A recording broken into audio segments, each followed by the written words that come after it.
Hello guys, welcome to my channel नारश function. आज मैं आपके साथ रिडम्पशन ऑफ लव का नेक्स्ट पार्ट एक्सप्लेन करने वाली हूँ।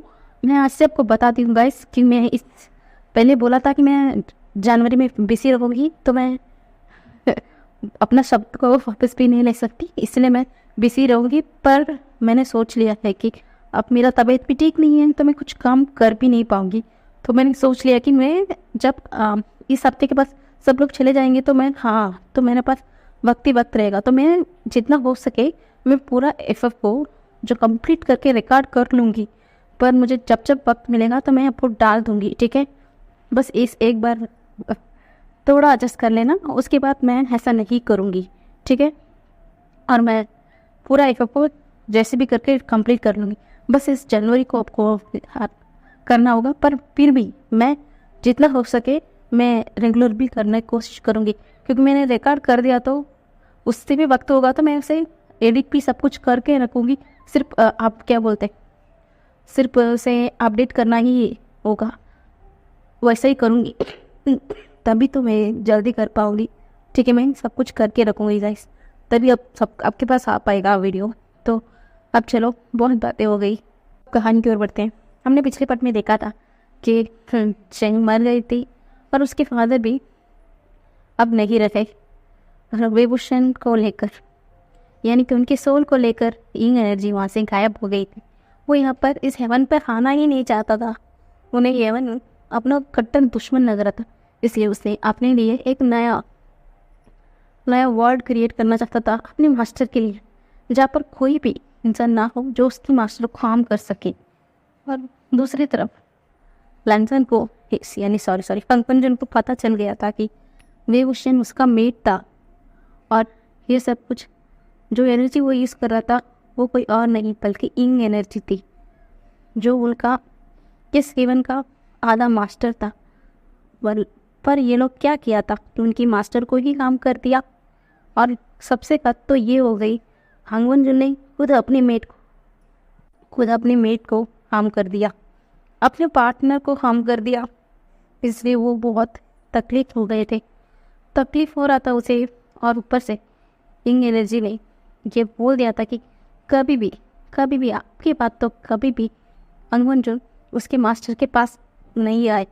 पर हंगवन जुन की भी इसमें तो ज़्यादा गलती तो नहीं है, तो मास्टर ने भी यानी कि हिंसिस्टर गार्ड ने भी उसे एक मौका दिया है। देखते हैं कि वो अपना मौका को कैसा यूज़ करता है। तो अब आगे तो हिंग एनर्जी ना जैसे ही विभूषण को लेके गई, वो अपने लिए एक अलग सा वर्ल्ड क्रिएट करता है, जहाँ पर उसकी मास्टर ही रहे। वो पर जो भी रहे, जो प्योर सोल हो उसकी मास्टर की तरह।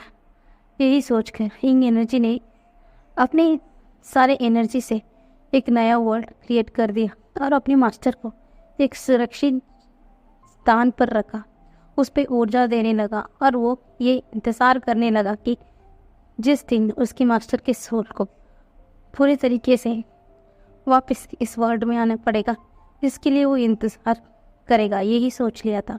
और वो बहुत ज़्यादा क्या बोलते हैं, जो जानवर रहते हैं उन सबको उसने अपना एनर्जी से जिंदा भी कर दिया था।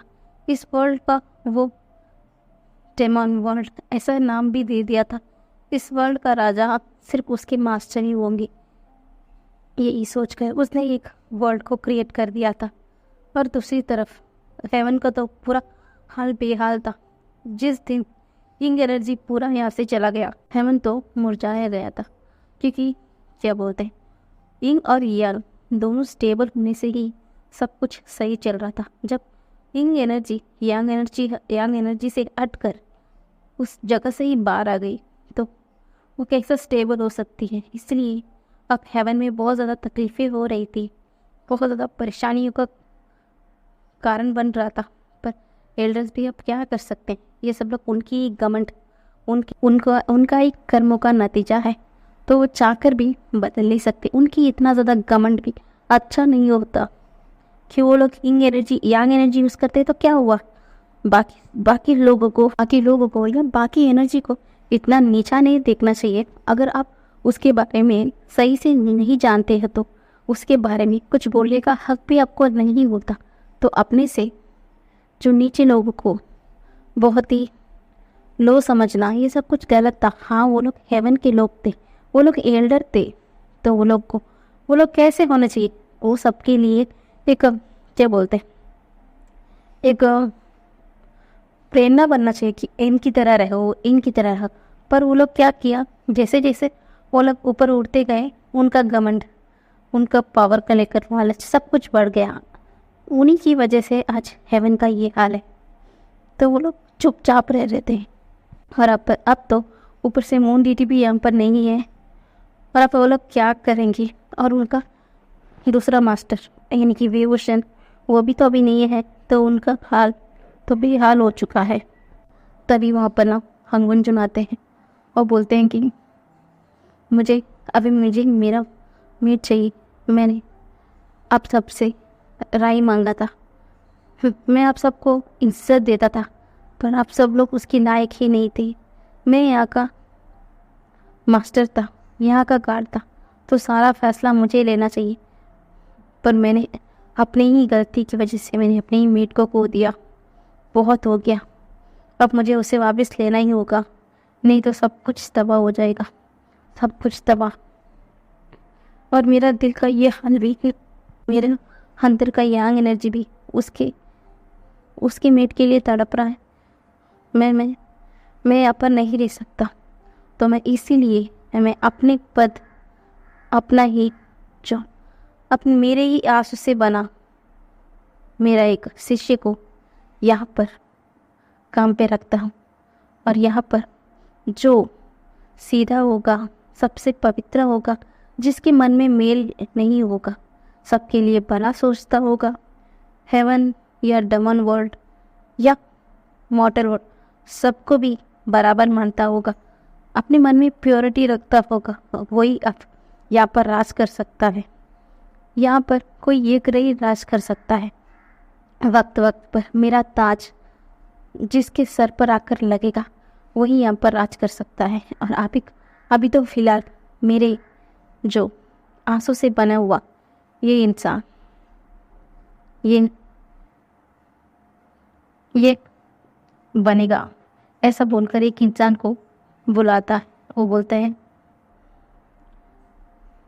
जिशवन तुम यहाँ पर आओ ना, ऐसा बोलते हैं। तो वहाँ पर जिशवन आ जाता है। तभी हंगुंजन बोलता है कि ये जिसने आज के बाद इस हेवन का रूल करेगा, ऐसा बोलकर वो वहाँ से एकदम से गायब हो जाते हैं। गायब होने के बाद सारे यूनिवर्स ना समझ जाते हैं कि हाँ, अभी इससे उनका मून डीटी यानी कि हंगुन जुनी उनका मेट को वापस ले आ सकते हैं। शायद उनके लिए कितना समय तक उन्हें इंतज़ार करना पड़े, वो लोग करेंगे।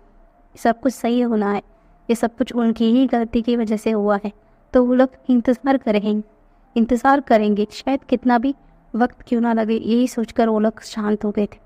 अब जिन जिशवन यहाँ का राजा बन गया था, वो सबका ध्यान रख रहा था। और दूसरी तरफ डेमन वर्ल्ड पर किंग एनर्जी ना सारे वहाँ पर निर्माण कर रहा था। हाँ, बहुत लोगों को यहाँ पर ला रहा था, जहाँ पर तभी वहाँ पर ना एक इंसान आता है। वो बोलता है, क्या मैं यहाँ पर आ सकता हूँ? प्लीज़ मास्टर, मुझे अंदर ले लीजिए, ऐसा बोलते हैं। तभी ये एनर्जी ना उस यानी कि यंग एनर्जी उस आवाज़ को सुनते ही वहाँ पर आ जाता है। उसे देखकर ना वो एकदम शॉक हो जाता है, क्योंकि वो वही इंसान था। तो वही इंसान था जिसकी मदद उस दिन वेवोशन ने की थी। उस क्या बोलते हैं, उस लाइटनिंग की गिफ्ट के बदले में इस इंसान की बेटी की जान बख्शने की दुआ मांगी थी। तो उसे देखकर ना यंग एनर्जी बोलता है, तुम यहाँ? तब वो इंसान बोलता है, मुझे सब कुछ पता चला है मास्टर, विंग के साथ क्या हुआ है, सॉरी गार्ड के साथ क्या हुआ है। मैं अब वहाँ पर कैसे रह सकता हूँ? मैं आपसे भीख मांगता हूँ, मैं यहाँ पर रहना चाहता हूँ। क्या कृपया कर आप मुझे यहाँ पर रहने दोगे? ऐसा बोलता है। तभी जो इंग एनर्जी यांग एनर्जी है, इंग एनर्जी है, वो उसकी नीयत क्या बोलते हैं, उसका नीयत सी ठीक है या गलत है सब कुछ टेस्ट करता है। जब उसे पता चलता है सच में सिर्फ यहाँ पर वो बेवोशन की वजह से आया है, ऐसा सोचकर वो उसे उसकी बेटी और उसकी बच्ची सबको अंदर ले लेता है। और ऐसे ही जो उसके साथी कुछ लोग थे वो लोग भी अब डेवन वर्ल्ड में रहने लगे। अब ऐसे ही वक्त बीत रहा था और दूसरी तरफ हांगवंजम पूरा सेक्लूशन में चले गए थे। अब ऐसे ही वक्त बीतता रहा ऐसे ही अलग अलग जहाँ पर राजा बनते गए। हेवन के बहुत ज़्यादा राजा बने, सिर्फ राजा नहीं कभी कभी क्वीन भी बने। इतना वक्त बीत गया पर कहीं पर भी बदलाव नहीं था। अब ऐसे ही 10 बरस बीत गए थे। अब हल्का हल्का जो डेमन वर्ल्ड में ना कुछ चेंजेस आने लगे। जो एनर्जी को यानी कि हिंग एनर्जी जिस अपनी मास्टर के सोल को रक्षा कर रही थी, वहाँ पर ना वो सोल अचानक एकदम चमकने लगती है। चमकते चमकती वो एक औरत की पेट की तरफ चली जाती है, एकदम उसके अंदर समा जाती है। तभी वो एकदम डर जाते हैं। तभी उसके आसपास ना एकदम एक बैरियर तरह कुछ बन जाता है। तभी इंग एनर्जी चौंकता है। तभी वहाँ पर इंसिस्टर गार्ड आते हैं, बोलते हैं तुम चाहते हो ना तुम्हारे मास्टर वापस आ रहे हैं, देखो तुम्हारा मास्टर वापस आ रहे हैं इस रूप में, जैसा वो पहले थे अभी भी वापस आएंगे वैसे ही। ऐसा बोलकर एकदम से वो एनर्जी वहाँ से चली गई थी। तो इंग एनर्जी बहुत हैप्पी हो जाती है। तो वो वहाँ का जिस औरत के ऊपर उस एनर्जी गई थी यानी कि वे ओशन की सोल गई थी, उसके हस्बैंड को यहाँ का डेमन वर्ल्ड का इंचार्ज बनाता है और बोलता है अब ये बच्चा ही यहाँ का किंग बनेगा, यही वे ओशन है। ऐसा सबको पता चलता है। सब लोग बहुत हैप्पी थे। फाइनली उनका गार्ड वापस आ रहे हैं। और दूसरी तरफ सेक्लूशन में बैठा हुआ हांगवंजन को भी ये बात पता चलता है। तो वो बहुत हैप्पी हो जाती है, बहुत ज़्यादा हैप्पी। और ऐसे ही समय बीतता है। 9 महीने बाद उस बच्चे की जन्म होती है। जैसे ही जन्म होती है वो वही तेज, वही चेहरा, वही कपड़ों के नीचे वो दिल, सब कुछ डिट्टो वैसा ही हुआ था। और इंग एनर्जी उसी वक्त अपने मास्टर के अंदर समा गई थी, क्योंकि वो पैदाइश सारा शक्तियों की साथ ही जन्म लिए थे इसलिए। और उनके पास उनका सारा इंग एनर्जी उनके अंदर ही समा गई थी। और दूसरी तरफ हंगवंजू उस सेक्रेशन से आना चाहते थे, पर एंसेस्टर गार्ड ने मना किया कि वो नहीं आ सकता, इसलिए वो अपने ही जगह पर बैठ गया था। और अब ऐसे ही समय बीत रहा था और यहाँ का वेवोशन धीरे धीरे बड़ा हो रहा था। और दूसरी तरफ हेवन पे एक नया क्वीन को चुना गया था, क्योंकि आज जो हांगवंजन की जो क्या बोलते हैं मुकुट है वो एक छोटी सी लड़की के ऊपर सिर पे आकर लगी। जैसे ही वो मुकुट उसके ऊपर लगी उसके बाद वही वहाँ का क्वीन बनना लायक थी, इसलिए वहाँ का क्वीन उसे बना दिया गया था। ऐसा ही वक्त बीत रहा था। उसके बाद वहाँ पर भी एक बहुत प्यारी एक बच्ची की जन्म हुई थी। वहाँ पर सब कुछ सही चल रहा था। अब धीरे धीरे विभूषण क्या बोलते हैं 18 साल का हो चुका था और उसके अंदर सारा ब्लैक एनर्जी आ गई थी। वो बहुत ही शैतानी था, शरारत करता था, सबसे बहुत प्यार से बात करता था। और इंग एनर्जी अपने मास्टर के अंदर वापस से समा जाने के बाद बहुत हैप्पी थी। और विभूषण को सब लोग जो डेमन वर्ल्ड में जो भी लोग थे वो लोग पूछते थे क्योंकि ये उनका गार्ड थे, इसलिए सब लोग उसे पूछते थे। और वो हेवन के बारे में हमेशा उल्टा सीधा ही कहते थे। वो हेवन को बोलते थे कि हेवन हमारा कट्टर दुश्मन है, हमें वहाँ पर नहीं जाना चाहिए, हमेशा यही बोला जाता है। तो विभूषण भी कुछ नहीं बोलता। अब ऐसे ही विभूषण का जब ऐसे ही विभूषण को उसका राजा यानी कि उसका किंग बनाया गया था डेमन वर्ल्ड का, और अब विभूषण पूरे डेमन वर्ल्ड को राज करते थे। और वो ऐसे ही एक दिन अचानक कुछ काम करते हुए इधर उधर जा रहे थे, तभी उनकी नज़र एक प्यारी सी क्या बोलते हैं 18 साल की लड़की के ऊपर पड़ती। उसे देखते ही पता नहीं क्यों विभूषण उनकी तरफ एक अलग सा खिंचाव महसूस कर रहे थे। वो समझ ही नहीं पा रहे थे कि वो ऐसा कौन सा है जो उन्हें उनकी तरफ खींच रही है, पर विभूषण उसकी तरफ एकदम खिंचाव महसूस कर रहा था। तभी वो देखता है कि उस लड़की के ऊपर बहुत लोग हमला करने वाले हैं, तो विभूषण जाके उसे बचाता है और उसे चुपके छुपाते डेमन वर्ल्ड लेके आता है, उसका सेवा करता है। तभी उसे पता चलता है इस लड़की का नाम जिनी है, जिनी। तभी वो बोलता है जिनी तुम यहाँ पर क्या कर रहे? तभी बोलते मेरी मदर की बहुत ज़्यादा दुश्मन है, इसलिए वो लोग अभी मुझे हार्म करना चाहते हैं, ऐसा बोलते हैं। तभी विभूषण बोलता है कोई बात नहीं, ऐसा बोलकर उसका ध्यान रखा था, पर पता नहीं क्यों उसकी तरफ ये खिंचाव उसे बहुत अच्छा लग रहा था। विभूषण पूरी तरह उसमें खो गया था। जब विभूषण की ये फीलिंग के बारे में हरगुंजन को महसूस होता है ना, उन्हें बहुत तकलीफ होती है। कैसे कैसे उसके ही मेट किसी और की तरह इतने प्यार से देख सकते हैं। वो उसकी मेट है ना, वो उसकी मेट है। कैसे? उन्हें बहुत तकलीफ हो रही थी, उनकी आंखों से खून के आंसू आ रहे थे, पर वो वहाँ से जम गए थे। वो सब कुछ देख सकते हैं, उनके मेट क्या क्या कर रहे हैं। वो ये देखते हैं कि हाँ उस जिनी को वो कितना प्यार से देख रहे हैं, वे उसको कितना प्यार से उस जिनी को देख रहे हैं। उसे समझते ही ना, पता नहीं क्यों दिल में इतना ज़्यादा शार्प पेन होता है हरगुंजन को। उसे बहुत तकलीफ होती है अपनी मेट को किसी और के इतना करीब जाते हुए देखना।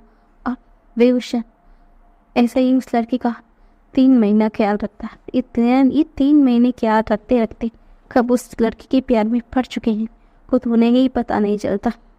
और पर वो लड़की विभूषण को बहुत अच्छी दोस्त मानती है। अब ऐसे ही 3 महीने बाद वो कहती है मुझे यहाँ से जाना होगा, यही सोचती है। तो विभूषण भी उसका मदद करता है और उसे यहाँ से बाहर लेके जाता है। तभी वो बोलता है मैं इतनी दूर थे, तुम्हें कुछ भी पूछा नहीं, तुम कहाँ के लोग हो? तभी वो लड़की बोलती मैं हेवन की हूँ। ये सुनते ही ना विभूषण अपनी इस जगह पर फ्रीज हो जाता है, वो कुछ भी नहीं बोलता। तभी वो लड़की बोलती आप, तो विभूषण बोलते तुम तो जानती हो कि मैं डेमन वर्ल्ड के, हेवन के लोग डेमन वर्ल्ड से नफरत नहीं करते, सिर्फ डेमन वर्ल्ड के लोग ही हेवन से नफरत करते हैं, क्योंकि उन्हें सब कुछ पता है ना। क्योंकि अगर गलती हेवन की है तो गुस्सा तो सिर्फ डेमन वर्ल्ड का ही है हेवन से। तभी हेवन के लोग बोलते बहुत शुक्रिया, बहुत शुक्रिया, ऐसे बोलकर वो ग्रीट कर रही थी। तभी वो बोलती मैं यहाँ पर रुक रही, ऐसा बोलकर वो रुक रही थी। तभी वहाँ से एक हट्टा कट्टा इंसान दौड़ के आता है और उस लड़की को अपने सीने से लगा लेता है। बोलता है चिकू तुम तुम तुम कहाँ चली गई थी? तुम्हें पता भी है मैंने तुम्हें कितना मिस किया। मैं तुम्हें कहाँ कहाँ ढूंढ रहा था, तुम्हें पता भी है।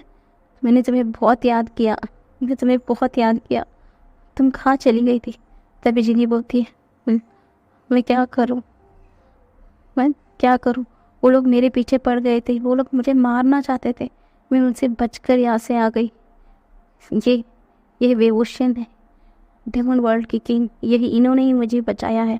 तभी वो इंसान ना एकदम अपने घुटनों पर आ जाता है, घुटनों पर आ जाते हैं। बोलते हैं मेरा नाम फैंगशिंग है, फैंगशिंग, आपको बहुत शुक्रिया किंग, आपने मेरी जान को बचाया। ये मेरा प्यार है जिसके बिना मैं जी नहीं पाऊंगा। ऐसा बोलते ही विभूषण की मुट्ठी उनकी तलवार पर कस गई थी, और उनकी मुट्ठी इतनी ज़्यादा कस गई थी इसके चलते उनके हाथ से खून भी बह रहे थे, पर वो किसी को दिखाते नहीं है।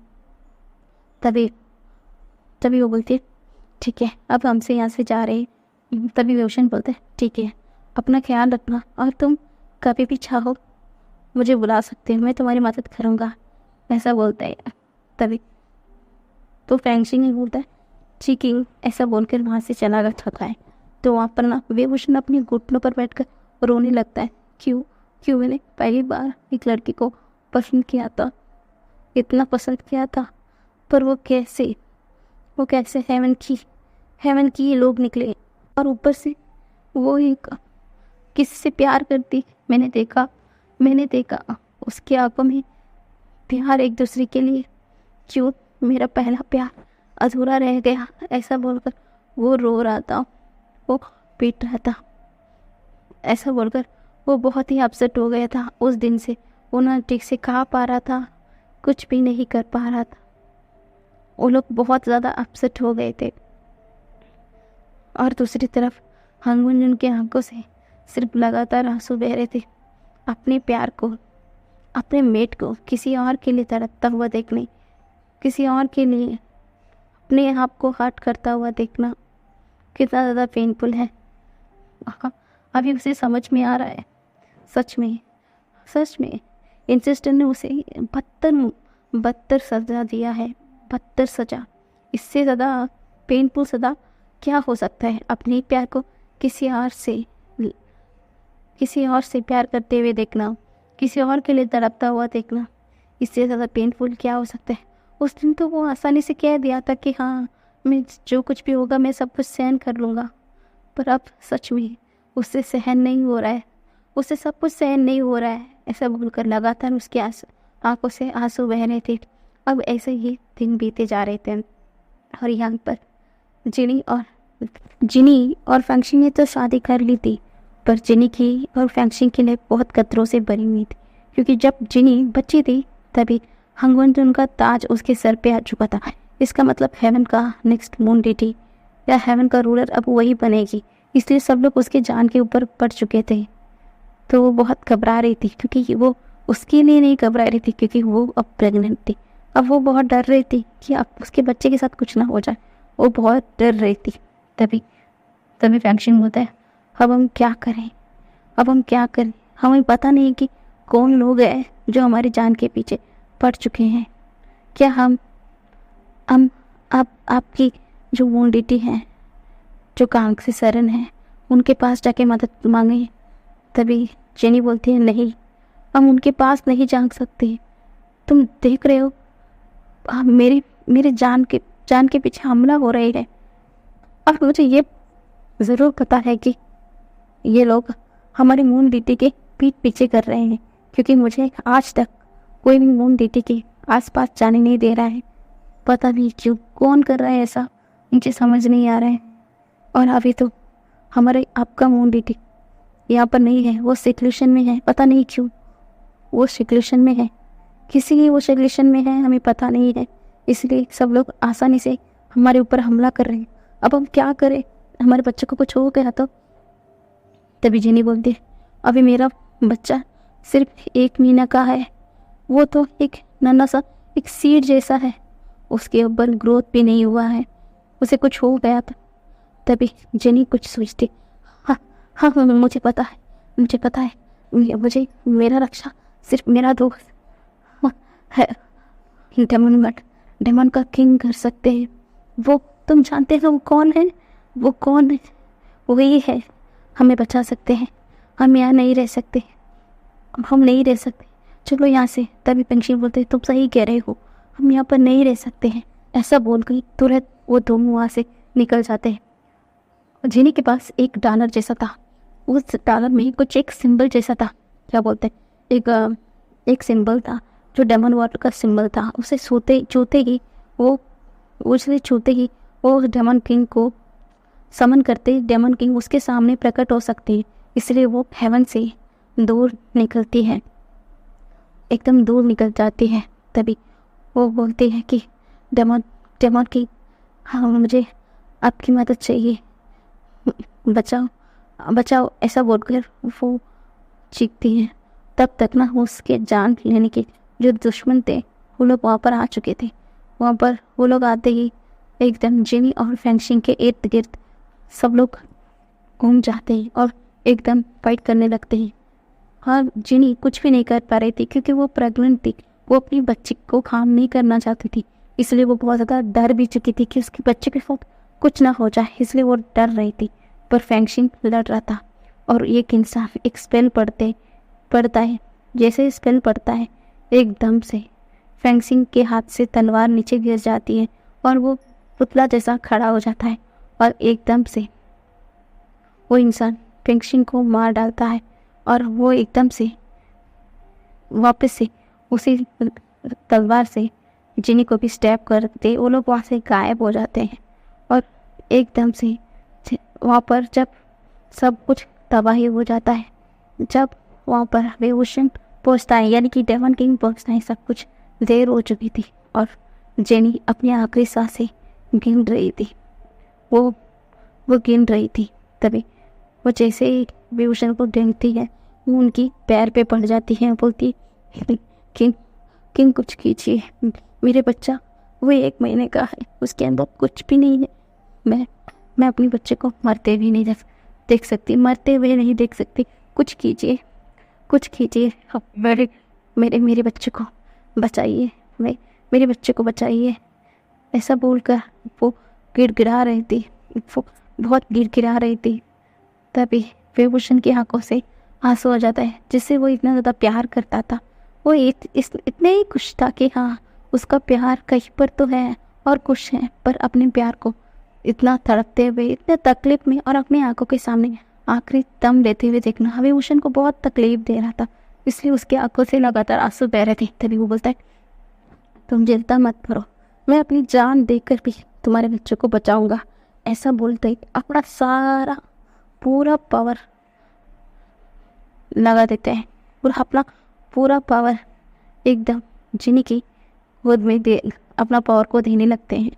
जैसे जैसे वो अपना पूरा पावर दे रहे थे वो कमज़ोर हो रहे थे, उनका सोल भी निकल रहा था। पता नहीं क्यों वो डेमन किंग थे, फिर भी पता नहीं क्यों उनके साथ ऐसा हो रहा है। ऐसा लग रहा था कोई और भी है जो वो भी उनका जान को खींच रहे हैं, ऐसा लग रहा था। फिर भी वो सब कुछ नज़रअंदाज करते हुए अपना पूरा शक्ति उस बच्चे के अंदर डाल देते हैं। जैसे अपना पूरा सोर्स उनके अंदर डालते हैं वो भी एकदम हवा में वैनिश हो जाते हैं। एकदम से हनुमान अपना आंखें खोल देते हैं और एकदम से उसी जगह पर प्रकट हो जाते हैं और वो ज़ोर ज़ोर से वहाँ पर घुटनों पर बैठकर रोने लगते हैं। तभी वहाँ पर जो क्या बोलते हैं जिस बेल से वहाँ पर जो गायब खड़े हुए एंसेस्टर गार्ड भी आ जाते हैं। वो बोलते हैं, क्या हुआ, रो क्यों रहे हो? तभी हनुमान रोते हुए बोलते, ये कौन सा खेल खेल रहे हैं गार्ड आप मेरे साथ? मेरा बेवोशन 1 बार नहीं बल्कि 2 बार मेरे आंखों के सामने मर चुका है। मैं कुछ नहीं कर सका। तभी हम सिस्टर गार्ड बोलते हैं, तुम्हें पता है ये क्यों ज़रूरी था? तुम्हें जानते हैं ना, ये एनर्जी नहीं चाहता कि तुम वापस उसके मास्टर के पास आओ। उसने यही बोल कर गया था कि वो डेमन वर्ल्ड में लेके जा रहा है अभी इस जन्म में, तो वो कभी भी तुम्हें उनके साथ नहीं देखना चाहेगा। इसलिए उस वादा को भी पूरा करना होगा और तुम अपने मेट के साथ भी वापस जुड़ना होगा, नहीं तो सब कुछ बर्बाद होगा। तुम्हें पता है ना, तुम दोनों की एक से ही सब कुछ ठीक रहेगा। ये सारा संसार मैंने मुश्किल से बनाया है, ऐसा बर्बाद होने के लिए नहीं है। मैं सब कुछ मैं सिर्फ पीस चाहता हूँ, तो तुम दोनों को एक होना ही होगा तुम दोनों को। इसलिए इसे वापस जन्म लेना होगा और तुम्हें भी इसका साथ देना होगा। समझ में आया ना? अब अभी तुम्हें ये सब कुछ सहन कर लिया है, कुछ और वक्त के लिए भी सहन कर लेना। अब उसके बाद तो कोई भी दुनिया की कोई भी शक्ति तुम्हें तुम्हारे मेट से दूर नहीं कर सकती। समझ में आया? और यही तुम्हारा सजा था। ऐसा बोलते हैं। तभी हनुमान घुटनों पर बैठ जाते हैं। तभी वो बोलते हैं कि अब हम क्या करें, इसके अंदर इतना ज़्यादा पावर है, ये पूरा बच्चा भी नहीं है, ये अभी भी छोटा सा बीज है, अब हम क्या करें, इसे किसी की गोद में ट्रांसफ़र करना होगा, इस बच्चे को जन्म देना होगा और तुम्हें भी अब मॉर्टल वर्ल्ड में जाना होगा, नया जन्म लेना होगा।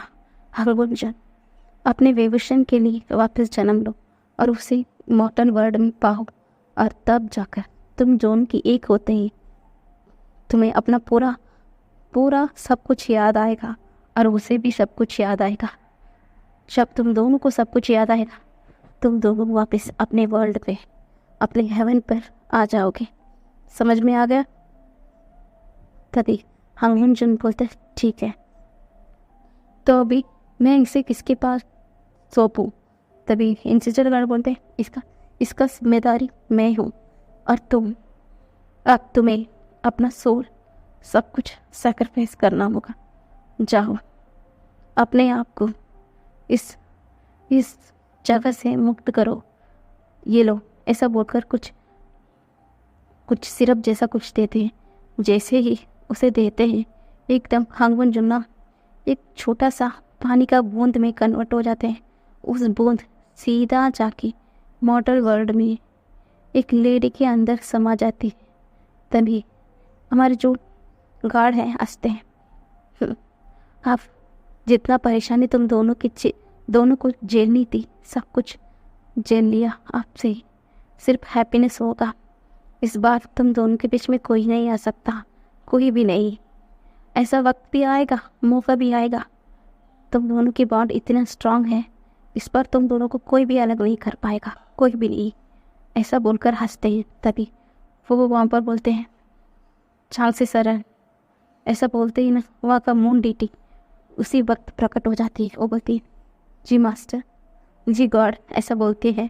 घुटनों पर बैठती है। तभी बोलती है आपने मुझे इतने समय तक सेक्लूशन में रहने के लिए बोला, तो मैंने रह लिया। आप क्या चाहते हैं? तभी वो बोलते हैं कि तुमने गलती की थी, इसलिए मैंने तुम्हें सजा दी थी। तुम जानती हो ना तुमने कौन सा गलती की थी? तभी वो ना अपना सर को झुका लेती है। तभी हमारा जो मून डीटी को देखकर बोलते हैं देखो, ये तुम देख रहे हो कि ये कौन है? तभी वो देखकर पहचान जाती है। वो बोलते ये एक एनर्जी, हमारा मास्टर, हमारा गॉड। तभी एसिस्टेंट गार्ड बोलते हाँ, इस एनर्जी को अपने अंदर ले लो, इसको जन्म तुम ही दोगी और इसे संभाल कर रखना, और तुम्हें पता है आगे क्या करना है ना? और तुम्हें इसे कहाँ किसके पास पहुंचाना है। और अब सब कुछ सही होने का वक्त आ गया। जितना पेन इन दोनों को सहना था, दोनों सहन कर लिया। अब इन दोनों का मिलन की बारी है। सब कुछ सही होने का वक्त आ चुका है। तभी जो कांसी सारन है वो घुटनों पर बैठ जाती है। वो बोलती है शुक्रिया मास्टर, आपने इसके लिए मुझे चुना।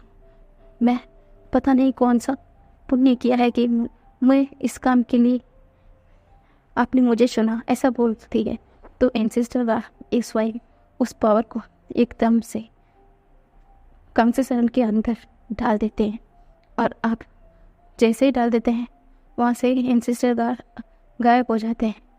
और पूरा हेवन पे और डेमन वर्ल्ड पर हड़कंप मच गया था, क्योंकि डेमन वर्ल्ड में उनका किंग मिसिंग है। किंग के साथ क्या हुआ है किसी को नहीं पता। और दूसरी तरफ हेवन तो नॉर्मली थी। तभी हेवन से जो कांसी सारन है एकदम मॉर्टल वर्ल्ड पे आ जाती है। वो एक कमरे के सामने खड़ी होती है। वो दरवाज़ा पीटती है, बोलती है बेचैन से दरवाज़ा खोलो। जैसे ही इस आवाज़ सुनते हैं, जो बेचैन से दरवाज़ा खोल देते हैं। वो उन्हें देखकर एकदम गले लगा लेते हैं। बोलते क्या तुम आ गए? मैं डर चुका था। तुम्हें तो सजा मिला था ना? तभी वो बोलती हाँ, मुझे सजा मिला था, मुझे तुम्हें एक बात बोलनी है। ऐसा बोलकर वो सब कुछ बता रहे थे। और बेचैन से ना ज़ोर ज़ोर से रोने लगते हैं। इस इतनी बड़ी काम के लिए गॉड ने हमें चुना। ये आज से ये बच्चा किसके लिए भी जन्मा हो, पर ये हमारा बच्चा है ना कंग से, बोलो ना ये हमारा बच्चा है ना। तभी कंग से सरन बोलती है हाँ ये हमारा बच्चा है, पर इसे मैं वॉल पर ऊपर हेवन में नहीं रख सकती, इसीलिए तो इसे संभालोगे, समझ में आया ना तुम्हें। तभी वे चंग से बोलते हैं ठीक है ठीक है, हमारा बच्चों को मैं संभालूंगा, तुम्हें चिंता मत करो। तभी जो बेचंग कंग से सरन बोलती है पर फिलहाल के लिए मैं यहाँ पर और हेवन पे दोनों पर रहूँगी, पर जैसे ही बच्चे का जन्म हो जाएगा बच्चा यहीं पर रहेगा मॉर्टल वर्ल्ड में, उसे अपने पार्टनर के पास, अपना सोलमेट के पास जाना होगा, इसे इस बार तो मिलना होगा, इन दोनों के मिलने से ही सब कुछ सही हो सकता है, नहीं तो सब कुछ बर्बाद हो जाएगा, ऐसा बोलते हैं। तभी वे चंग से कुछ भी नहीं बोलते, वो सिर्फ हाँ में सर हिलाते हैं। बस आज के लिए इतना ही गाइस, हम कल से ना जितना ये फ्लैशबैक सब कुछ खत्म, आपसे सिर्फ क्लैन ऐसा पहले की नॉर्मल सेट के कहानी पर आ जाएंगे, और अब इससे क्या बोलते हैं 4 5 6 पार्टी बनेंगे और उसमें मैं ख़त्म कर दूँगी, ठीक है ना। Bye bye.